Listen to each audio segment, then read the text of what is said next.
দিয়ে ডাকবে, কিন্তু এদের কথা শোনা যাবে না। শুনতে হবে কার কথা? কোরআনকে জিজ্ঞাসা করেন। বড় দুঃখ এবং পরিতাপের বিষয়, এই ধরনের কিছু মানহাজ ঠিক নাই, যাদের আকীদা ঠিক নাই। কিন্তু আমি তো ছোট মানুষ, আমার কথা গ্রহণযোগ্য হবে না।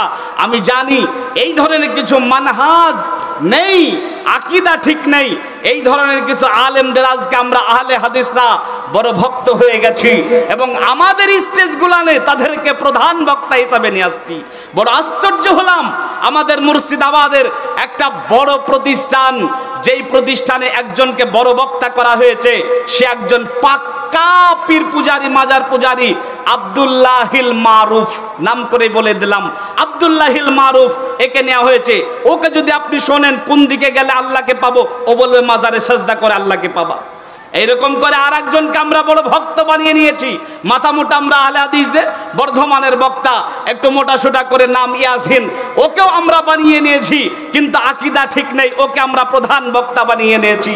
জি ভাইজান, এদেরকে নয়, আপনি কোরআনকে এবং নির্ভেজাল আকীদা যাদের আছে তাদেরকে আপনি জিজ্ঞাসা করেন যে আল্লাহকে পাবো কোন রাস্তায়, দেখবেন যারা আকীদা ঠিক আছে। কোরআনের আয়াত আপনার সামনে আমরা শুরুর পয়েন্টটা বোঝার চেষ্টা করি। মূলত আল্লাহর দয়া যেটা, সেটা কি? আল্লাহর দয়া বলতে কি বুঝি?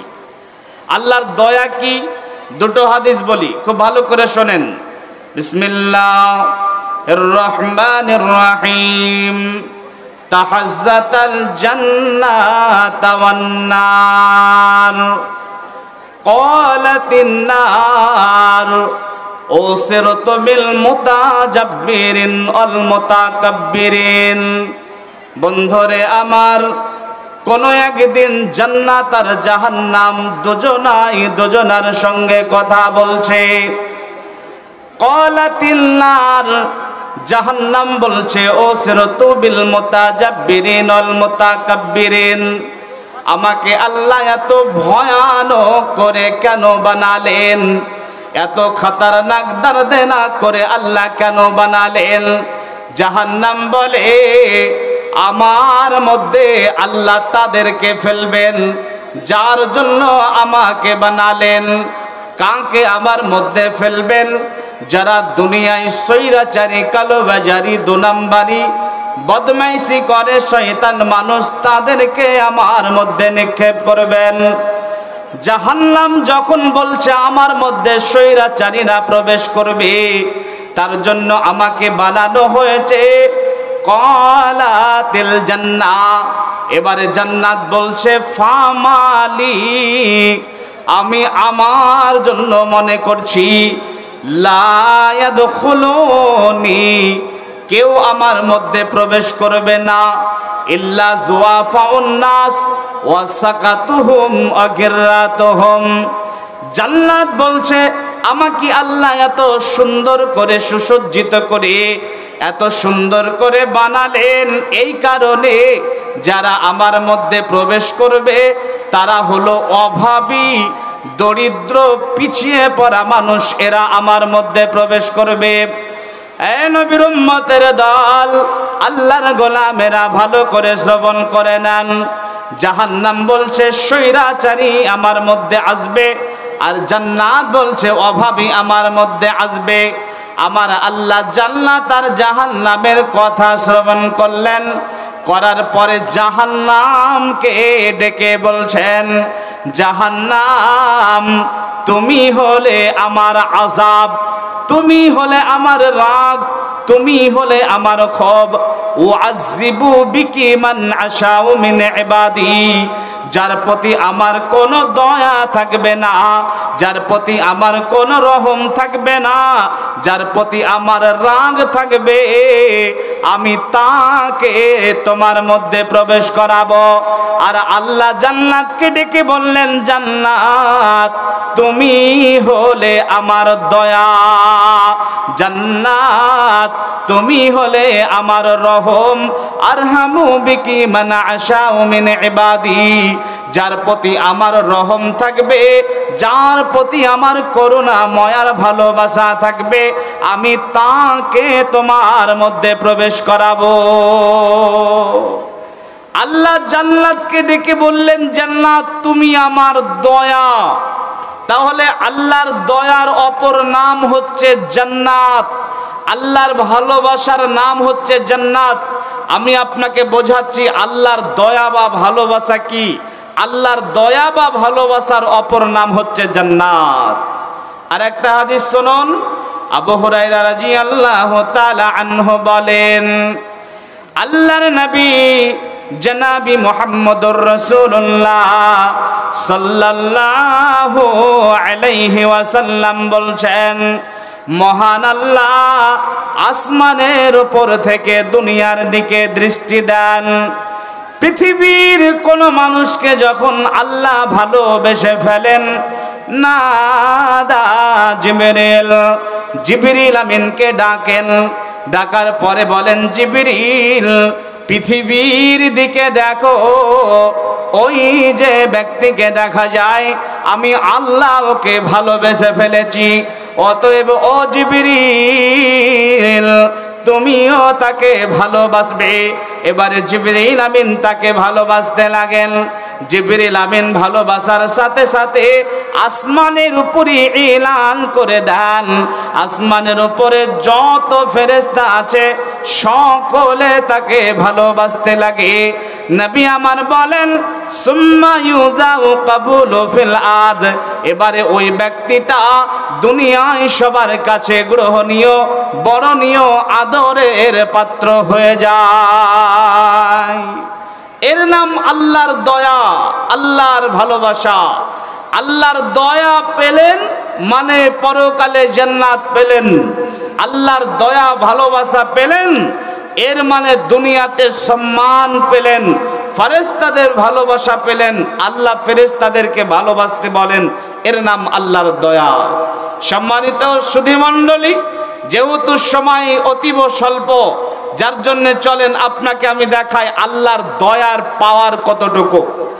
আনাস রাদিয়াল্লাহু তাআলা আনহু বলেন, রাসূলুল্লাহ সাল্লাল্লাহু আলাইহি ওয়াসাল্লাম বলেছেন, লা ইউদখিলু আহাদাম মিনকুম আমালুহুল জান্নাহ। বিশ্বনবী বলছেন, কোন মানুষ তারা আমল দিয়ে জান্নাতে যেতে পারবে না। ওয়ালা ইউজিরুহু মিনান নার, এবং কোন মানুষ তার আমল দিয়ে জাহান্নাম থেকে বাঁচতে পারবে না। আল্লাহর নবী বলেন, ওয়ালা আনা, এমন কি আমিও আমার কোন আমল দিয়ে জান্নাতে যেতে পারবো না, আমার কোন আমল দিয়ে জাহান্নাম থেকে বাঁচতে পারবো না। আমল দিয়ে জান্নাত হবে না, আমল দিয়ে জাহান্নাম থেকে বাঁচা যাবে না, আল্লাহর নবী বলছেন। বন্ধুগণ, তাহলে আমল ইবাদত করলে কি হবে? আমল ইবাদত করলে গুনাহ মাফ হয়ে যাবে। পৃথিবীতে যত আমল ইবাদত আছে আপনি যদি দেখেন এইগুলা করলে কি হয়, তো দেখতে পাবেন আমল ইবাদত করলে গুনাহ মাফ হয়ে যায়। ইবাদতের জগতে একটা শক্তিশালী পাওয়ারফুল ইবাদত যার নাম সালাত। এই সালাতে কি হয়? সালাত করলে গুনাহ মাফ হয়ে যায়। বিশ্বনবী বলছেন, ইন্নাল আবদা ইউসাল্লি খতায়াহু মারফুআতুন আলা রাসিহি।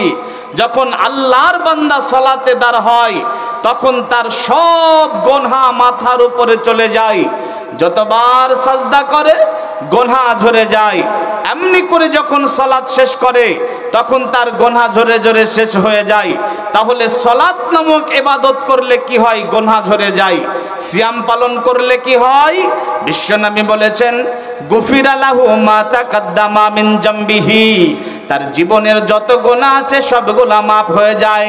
বন্ধুরে আমার, ইবাদত করলে গুনাহ মাফ হয়ে যায়। আল্লাহর নবী বলছেন, কোন ব্যক্তি তার ইবাদত আমল দিয়ে জান্নাতে যেতে পারবে না, কোন ব্যক্তি তার আমল ইবাদত দিয়ে জাহান্নাম থেকে বাঁচতে পারবে না। এমন কি আমিও আমার কোন আমল ইবাদত দিয়ে জাহান্নাম থেকে বাঁচতে পারবো না, জান্নাতে যেতে পারবো না। তাহলে কে জান্নাতে নিয়ে যাবে, কে জাহান্নাম থেকে বাঁচাবে?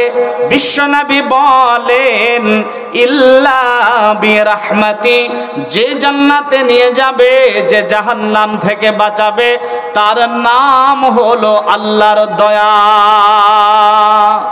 আল্লাহর দয়া তো শক্তিশালী, যার মাধ্যমে আপনি জান্নাতে যেতে পারবেন, যার মাধ্যমে আপনি জাহান্নাম থেকে বাঁচতে পারবেন।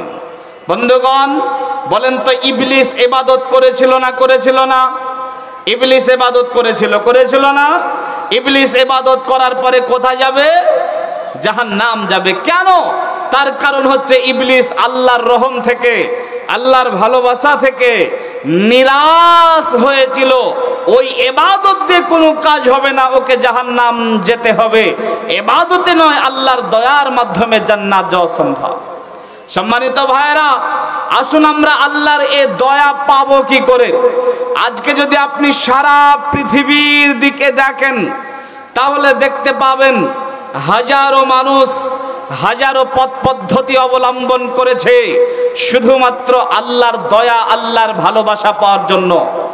এই নবীর উম্মতের দল, খুব ভালো করে খেয়াল করুন, সারা পৃথিবীর দিকে যদি আপনি দেখেন, দেখতে পাবেন হাজারো মানুষ হাজারো পথ মত পদ্ধতি অবলম্বন করেছে শুধুই মাত্র আল্লাহর দয়া পাওয়ার জন্য।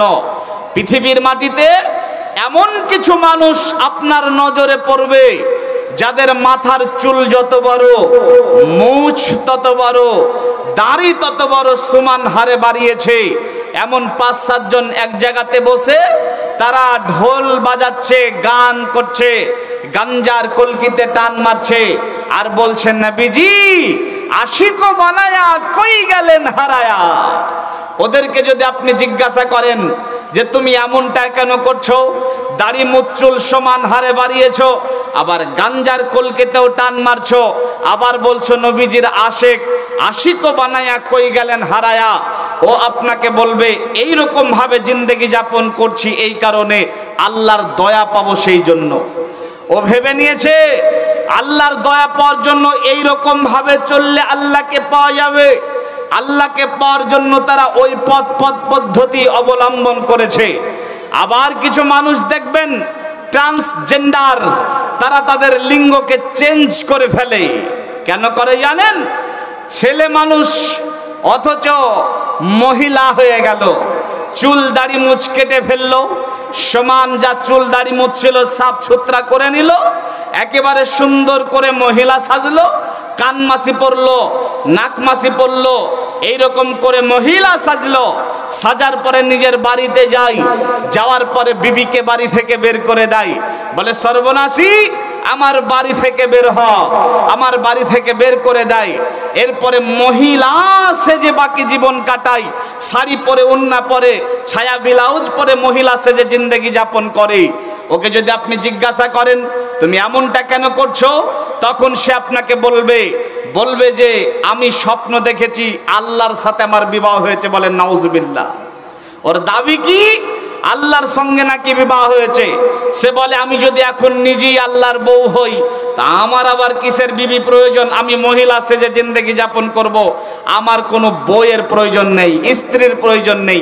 আর আজকে এই চক্রান্তে সারা পৃথিবীকে ডোবানোর চেষ্টা করছে এই ট্রান্সজেন্ডার, এই শয়তানের দলেরা। তারা মনে করছে যে এমনি করে সারা পৃথিবীর মানুষকে জেন্ডার চেঞ্জ করব, এই পায় তারা করছে। এই যে ট্রান্সজেন্ডার স্বপ্ন দেখেছে আল্লাহর সঙ্গে বিবাহ হয়েছে, এই ধরনের শয়তানদেরকে যদি আপনি জিজ্ঞাসা করেন এমন করে করো, তখন সে বলবে আল্লাহর সাথে বিবাহ হয়েছে দেখেছি, আমার বইয়ের দরকার নেই, এমনি করে জিন্দেগি যাপন করলেই আল্লাহকে পেয়ে যাব।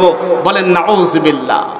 আবারও কিছু মানুষ দেখতে পাবেন, আমি একবার দেখেছিলাম, জলসা করে আসছিলাম, আস্তে আস্তে দেখছিলাম যে কিছু মানুষ, আপনার যুবক ছেলে, আপনার এই মাথাতে একটা কালো ফেটা বেঁধেছে, ৫-৭ জন এইরকম করে বেঁধে একজনের নাম জপ করছে, নামটা হচ্ছে বকুল বাবা, বাবা বকুল, বাবা বকুল, বাবা বকুল, এমনি করছে। তো বুঝতে পারলাম না এমন কেন করছে।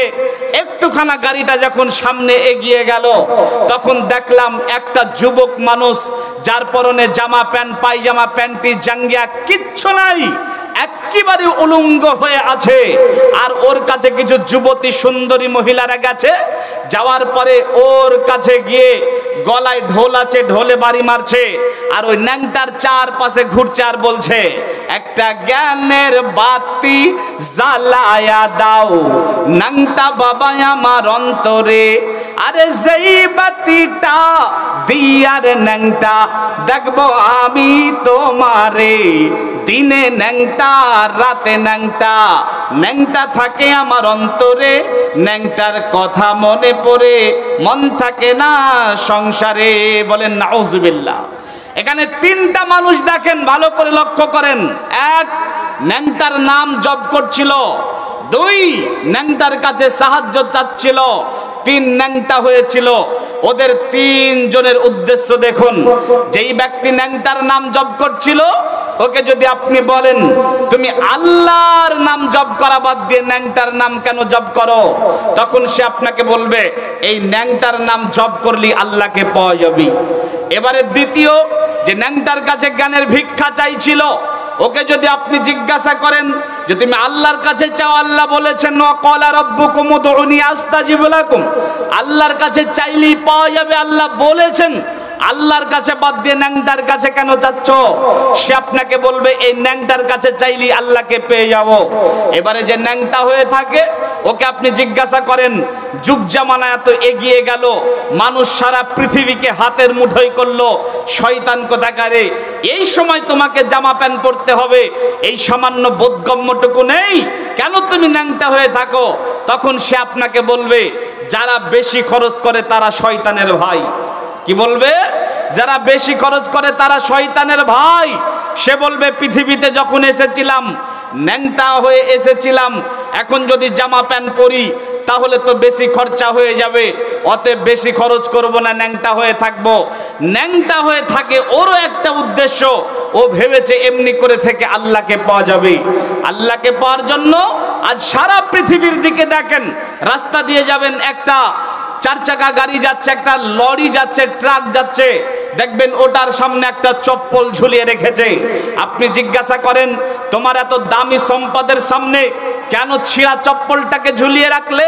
তখন সে আপনাকে বলবে এই ছিঁড়া চপ্পলের মাধ্যমে আল্লাহকে পাবো, আল্লাহর দয়া পাবো, সেই কারণে এই ছিঁড়া চপ্পলটা ঝুলিয়ে রেখেছি।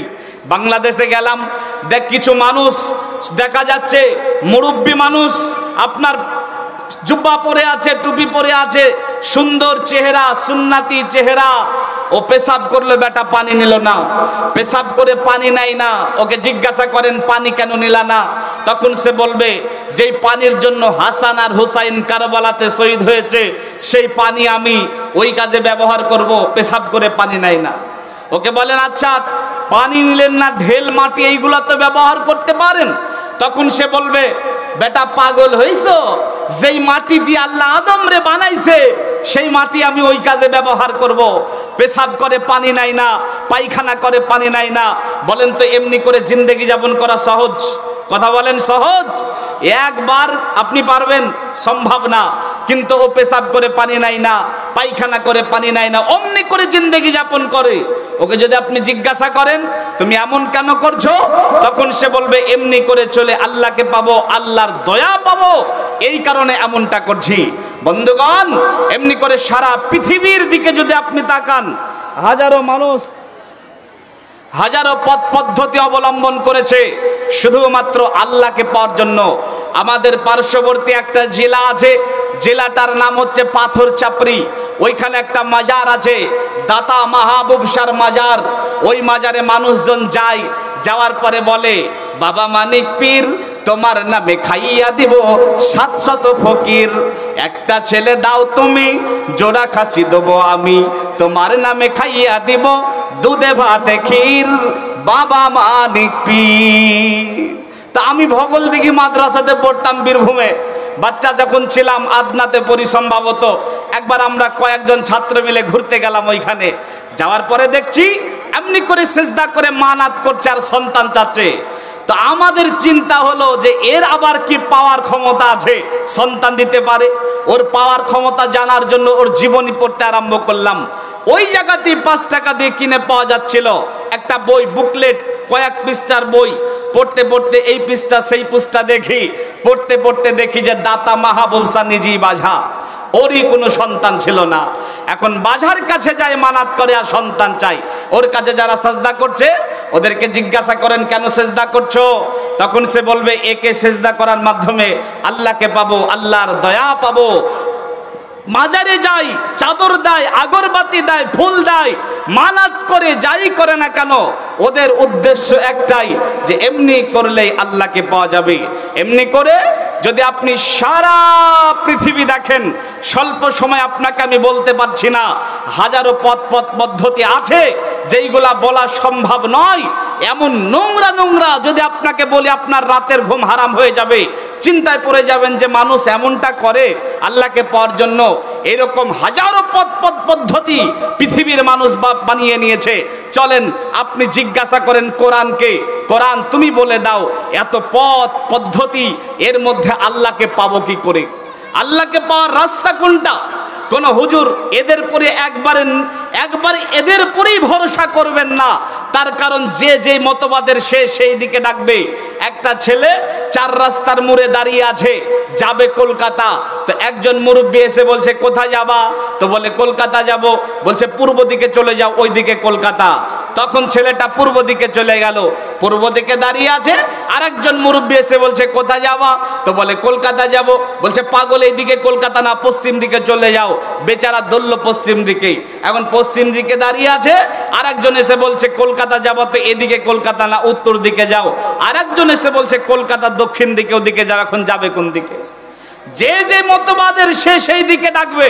বড় আলখাল্লা জুব্বা পরে মাথায় টুপি দিয়ে ডাকবে, কিন্তু এদের কথা শোনা যাবে না। শুনতে হবে কার কথা? কোরআনকে জিজ্ঞাসা করেন। বড় দুঃখ এবং পরিতাপের বিষয়, এই ধরনের কিছু মানহাজ ঠিক নাই, যাদের আকীদা ঠিক নাই। কিন্তু আমি তো ছোট মানুষ, আমার কথা গ্রহণযোগ্য হবে না। আমি জানি এই ধরনের কিছু মানহাজ নেই, আকীদা ঠিক নেই। এই ধরনের কিছু আলেমদের আজকে আমরা আহলে হাদিসরা বড় ভক্ত হয়ে গেছি এবং আমাদের স্টেজগুলানে তাদেরকে প্রধান বক্তা হিসাবে নিয়ে আসছি। বড় আশ্চর্য হলাম, আমাদের মুর্শিদাবাদের একটা বড় প্রতিষ্ঠান, যেই প্রতিষ্ঠানে একজনকে বড় বক্তা করা হয়েছে, সে একজন পাক্কা পীর পূজারি, মাজার পূজারি, আব্দুল্লাহিল মারুফ নাম করে বলে দিলাম। আব্দুল্লাহিল মারুফ একে নেওয়া হয়েছে। ওকে যদি আপনি শোনেন কোন দিকে গেলে আল্লাহকে পাবো, ও বলবে মাজারে সাজদা করে আল্লাহকে পাবা। এইরকম করে আর একজনকে আমরা বড় ভক্ত বানিয়ে নিয়েছি। মাথা মোটা আমরা আহলে হাদিস, বর্ধমানের বক্তা, একটু মোটা সোটা করে নাম ইয়াসিন, ওকেও আমরা বানিয়ে নিয়েছি। কিন্তু আকীদা ঠিক নেই, ওকে আমরা প্রধান বক্তা বানিয়ে নিয়েছি। জি ভাইজান, এদেরকে নয়, আপনি কোরআনকে এবং নির্ভেজাল আকীদা যাদের আছে তাদেরকে আপনি জিজ্ঞাসা করেন যে আল্লাহকে পাবো কোন রাস্তায়। দেখবেন যারা আকীদা ঠিক আছে, কোরআনের আয়াত আপনার সামনে পড়বে। কোরআন আপনাকে বলছে বিসমিল্লাহির রহমানির রহিম, قل إن كنتم تحبون الله فاتبعوني يحببكم الله ويغفر لكم ذنوبكم والله غفور رحيم। আল্লাহ বলেন, নবী গো আপনি বলে দিন আপনার উম্মতদেরকে, তারা যদি আমাকে ভালোবাসতে চায়, তারা যদি আমাকে পেতে চায়, ফাত্তাবিউনি, তারা যেন আপনার ইত্তেবা করে, আপনার দেখানো পথে চলে, আপনার আইডিয়ালটাকে নিজের জীবনের মডেল বানিয়ে নেয়, আপনাকে যেন তারা অনুসরণ করে। আল্লাহ বলেন যদি তারা আপনাকে মেনে নেয়, ইউহিব্বুকুমুল্লাহ, আল্লাহ বলেন তাহলে তারা আমার ভালোবাসা পেয়ে যাবে। সাথে সাথে ওয়ায়াগফির লাকুম যুনুবাকুম ওয়াল্লাহু গফুরুর রহিম। আল্লাহ বলেন আমি তাদের গুনাহগুলোকে ক্ষমা করে দেব, আর আমি আল্লাহ গুনাহকে ক্ষমা করতে বড় ভালোবাসি। এ নবীর উম্মতের দল, মাইকের আওয়াজ স্বল্প জায়গাতে যাচ্ছে, স্বল্প শ্রোতা এখানে বসে আছেন, কিন্তু ইন্টারনেটের মাধ্যমে সারা পৃথিবীর বাংলাভাষী এই বক্তব্য শুনবে। আমি সারা পৃথিবীর বাংলাভাষী মানুষদেরকে বলতে চাচ্ছি, শুনে নাও রে নবীর উম্মতের দল, ঈসা আলাইহিস সালামকে আল্লাহর সন্তান বানাবার মাধ্যমে আল্লাহকে পাওয়া যাবে না, মারিয়াম আলাইহিস সালামকে আল্লাহর স্ত্রী বানাবার মাধ্যমে আল্লাহকে পাওয়া যাবে না, হাত দিয়ে মূর্তি তৈরি করে তার সামনে সাজদা করে আল্লাহকে পাওয়া যাবে না, কোন পীর সাহেবের অন্ধ মুরিদ হয়ে আল্লাহকে পাওয়া যাবে না, ইমামের অন্ধ মুকাল্লিদ হয়ে আল্লাহকে পাওয়া যাবে না, ইমাম আবু হানিফার অন্ধ মুকাল্লিদ হয়ে আল্লাহকে পাওয়া যাবে না, ইমাম শাফির অন্ধ মুকাল্লিদ হয়ে আল্লাহকে পাওয়া যাবে না, ইমাম ইবনে হিম্বালের অন্ধ মুকাল্লিদ হয়ে আল্লাহকে পাওয়া যাবে না, ইমাম মালিকের অন্ধ মুকাল্লিদ হয়ে আল্লাহকে পাওয়া যাবে না, বাপ দাদার রীতিনীতি অনুসরণ করে আল্লাহকে পাওয়া যাবে না। যদি আল্লাহকে পেতে চায়, আল্লাহর কোরআন বলছে নবী গো আপনি বলে দিন আপনার উম্মতদেরকে, তারা যদি আপনাকে মেনে নেয়, আপনার দেখানো পথে চলে, আপনার আদর্শটাকে মেনে নেয়, আপনাকে যদি তাদের জীবনের মডেল মেনে নেয়, ইহুবিবুকুমুল্লাহ আমার ভালোবাসা পেয়ে যাবে। তাহলে আল্লাহর ভালোবাসা পাওয়ার রাস্তা একটাই, সেটা হলো মুহাম্মদুর রাসূলুল্লাহ সাল্লাল্লাহু আলাইহি ওয়াসাল্লামের অনুসরণ করতে হবে। কিন্তু বড় দুঃখ এবং পরিতাপের বিষয়, আমরা মুহাম্মদ সাল্লাল্লাহু আলাইহি সাল্লামের আদর্শ মানি না। আজকে আমরা মুহাম্মদ সাল্লাল্লাহু আলাইহি সাল্লামকে ভালোবাসি ঠিকই, মুহাম্মদ সাল্লাল্লাহু আলাইহি সাল্লামের আদর্শ মানে না, আশিক রাসূল দাবি করে, অথচ কাছে যাওয়া যায় না জর্দের গন্ধায়, তেরেঙ্গা গুটকা খেয়ে দাঁতগুলাকে তরমুজের বিচি বানিয়ে নিয়েছে, আশিক রাসূল দাবি করে, অথচ চেহারায় কোনো রাসূলের আদর্শ খুঁজে পাওয়া যায় না, কথাতে কোনো রাসূলের আদর্শ খুঁজে পাওয়া যায় না, দাবি করে আশিক রাসূল। বন্ধুগণ, টাইম আমার হাতে আর মাত্র 2 থেকে 3 মিনিট। একটা হাদিস আপনাকে বলে যাচ্ছি, মনে রেখে দেবেন। পৃথিবীতে সর্বনিকৃষ্ট একজন সেই ব্যক্তিও বলছে মুহাম্মদ সাল্লাল্লাহু আলাইহি সাল্লামের আদর্শ মানলে আল্লাহকে পাওয়া যাবে। ফাতেমা বিনতে কায়েস রাদিয়াল্লাহু তাআলা আনহা বলেন, সামিতু মুনাদি উনাদিয়াস সালাতুল জামি'। ফাতেমা বিনতে কায়েস রাদিয়াল্লাহু তাআলা আনহা বলেন, আল্লাহর নবীর বাড়ি, আল্লাহর নবীর মসজিদ থেকে ঘোষণা আসলো সালাত আরম্ভ হয়ে যাচ্ছে। ফাখালাসতু ইলাল বাইত, আমি আমার বাড়ি থেকে বের হলাম। ফাসাল্লাইতু মার রাসূল সাল্লাল্লাহু আলাইহি ওয়াসাল্লাম, আল্লাহর নবীর সঙ্গে সালাত আদায় করলাম। যখন সালাত শেষ হয়ে গেল, জালাসা আলা মিম্বারিহি, আল্লাহর নবী মিম্বারের উপরে উঠে বসলেন। ওয়া হুয়া ইউজাহি, আল্লাহর নবী মৃদু হাসছিলেন। আল্লাহর নবী মিম্বারের উপরে উঠে সকলকে লক্ষ্য করে বললেন, নিজ নিজ জায়গায় যেন বসে থাকি। আমরা স্ব জায়গায় বসে থাকলাম। এবারে আল্লাহর নবী বললেন, হাল তাদরুনা মা জামাতুকুম, তোমরা কি জানো তোমাদেরকে কেন বসতে বলেছি? সাহাবারা বলেন, আল্লাহ ওয়া রাসূল আলাম, আল্লাহ রাসূল ভালো জানেন। বক্তা চলে এসেছেন কি? যে বক্তা চলে এসেছে, আমার উস্তাদ, ছোটবেলা থেকে এনাদের বক্তব্য শুনি, অতএব বক্তাকে বসিয়ে রেখে তো আলোচনা করা ঠিক হবে না, যার জন্যে আমার টাইমও শেষ। আর মাদানী সাহেব আমাকে আগে ইশারা করে দিয়েছেন 30ই শেষ করবেন। এই পর্যন্ত আলোচনা শেষ করলাম, সামনের দিকে না নিয়ে গিয়ে যেইটুকু আলোচনা করলাম আপনাকে এই দাওয়া দিতে যাচ্ছি, মুহাম্মদ সাল্লাল্লাহু আলাইহি সাল্লামের আদর্শ মানবেন। জীবনের প্রত্যেকটা সেকেন্ডে, প্রত্যেকটা মুহূর্তে ইবাদতের জগতে তো মানতেই হবে।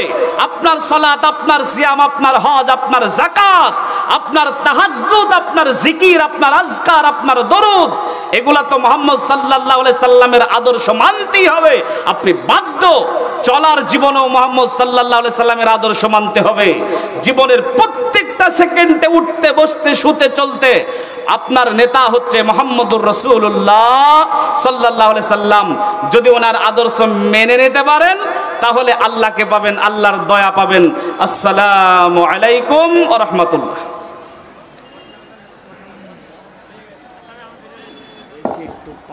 ওয়া আলাইকুম আসসালাম ওয়া রাহমাতুল্লাহি।